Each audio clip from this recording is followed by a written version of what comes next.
Je vous emmène dans un village qui voue un culte particulier à un personnage que vous connaissez tous, c'est Sherlock Holmes. Le fameux détective est britannique et pourtant ce village ne se situe pas en Angleterre, mais en Suisse, au milieu des montagnes. Comment expliquer cette passion pour le personnage et quelles sont toutes les expériences Sherlock Holmes qu'on peut vivre ici? C'est ce que je vous raconte dans ce premier épisode.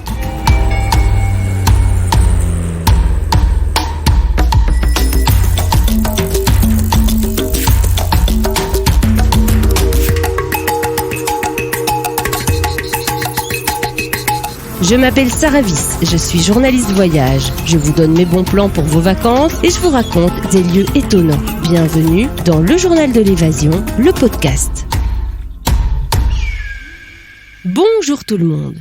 Cette petite ville qui entretient le culte de Sherlock Holmes, c'est Meiringen. Alors je vous propose de situer, de planter le décor pour commencer. Nous sommes dans l'Oberland bernois, c'est la partie montagneuse du canton de Berne. Et Meiringen, avec presque 5000 habitants de nos jours, a toujours été, depuis le Moyen-Âge en tout cas, le principal bourg de la vallée de l'Aar. L'Aar, pour la petite info, c'est un affluent du Rhin. Alors Meiringen, c'est pas très haut, c'est un village planté à 595 mètres d'altitude, mais de là on peut grimper en téléphérique jusqu'aux pistes de ski de la station du Hasliberg. Donc vous imaginez un petit peu le paysage qui entoure Meiringen, des paysages extraordinaires, de montagnes et de glaciers, notamment le Mönch qui culmine à plus de 4000 mètres.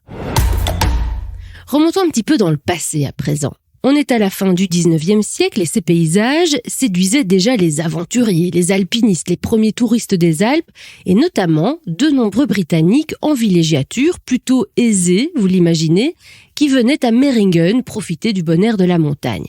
À l'époque, il n'y avait pas encore de station de ski, mais quelques hôtels et auberges pour loger, nourrir tout ce beau monde.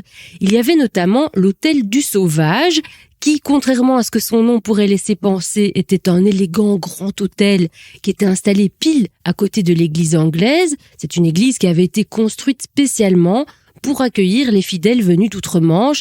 C'est pour dire l'importance de la communauté britannique à l'époque dans le village.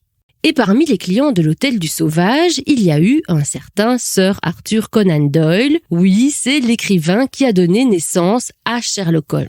Alors Conan Doyle, c'était déjà à l'époque une véritable célébrité puisque les Britanniques dévoraient les aventures du détective. Ces aventures, au départ, donc de 1891 à 1893, étaient publiées épisode par épisode dans une revue mensuelle qui s'appelait le Strand Magazine. C'est donc en séjournant à Meiringen que Conan Doyle a eu l'idée d'en faire le décor du Dernier Problème, l'une des aventures de Sherlock Holmes qui est parue en 1893.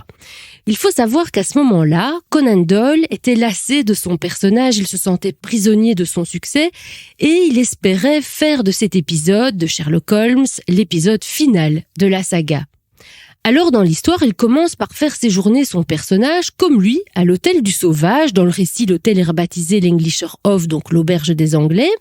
Mais surtout, après moultes aventures à Meiringen, l'histoire se termine par un combat entre Sherlock Holmes et le professeur Moriarty, qui fut peut-être son plus redoutable ennemi, une lutte en pleine nature, au bord des chutes de Reichenbach, et à l'issue de laquelle les deux personnages tombent dans les eaux tumultueuses de la cascade, où ils disparaissent à jamais. C'est la mort de Sherlock Holmes.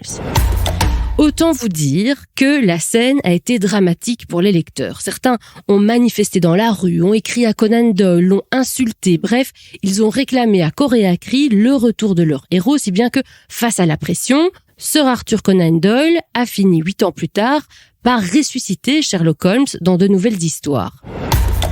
Toujours est-il que cette disparition romanesque a marqué les esprits et a fait entrer Meiringen dans la légende.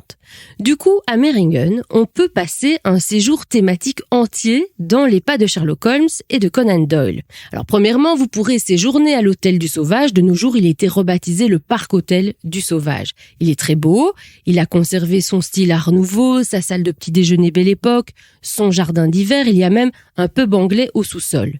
Et puis juste à côté, je vous le disais, il y a l'église anglaise. Elle, aujourd'hui, abrite le musée Sherlock Holmes. Vous allez y voir des objets qui ont appartenu au romancier ou qui sont liés au récit. Notamment, il y a une reconstitution grandeur nature du salon victorien de la maison de Baker Street qu'occupait à Londres Sherlock Holmes et son acolyte, le Dr Watson.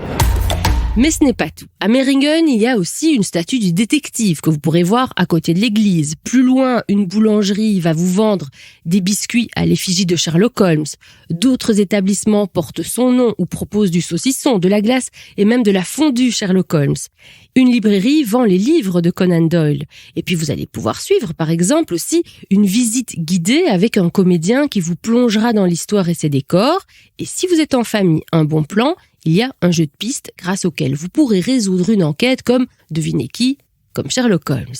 Et je ne vous ai pas encore parlé des chutes de Reichenbach, cette fameuse cascade qui tombe de 120 mètres de haut en 7 paliers où disparut Sherlock Holmes. C'est impressionnant et c'est évidemment l'une des attractions incontournables pour les fans du héros, comme pour les adeptes de nature d'ailleurs.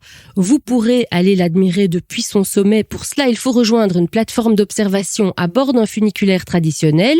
La montée est déjà une aventure et elle le sera encore plus si vous lisez ou relisez Le Dernier Problème, à mon avis, pour vous replonger dans l'ambiance dramatique de la presque mort du grand détective. Si ce podcast vous a donné envie de partir découvrir Meiringen dans les pas de Sherlock Holmes, bien sûr, n'hésitez pas à vous rendre sur le site de notre IMAG, lejournaldelevasion.be. Tous les liens utiles pour préparer votre séjour sont dans notre article sur Meiringen. N'hésitez pas non plus à vous abonner à ce podcast pour d'autres histoires et bon plan voyage. À bientôt pour le prochain épisode du Journal de l'évasion, le podcast.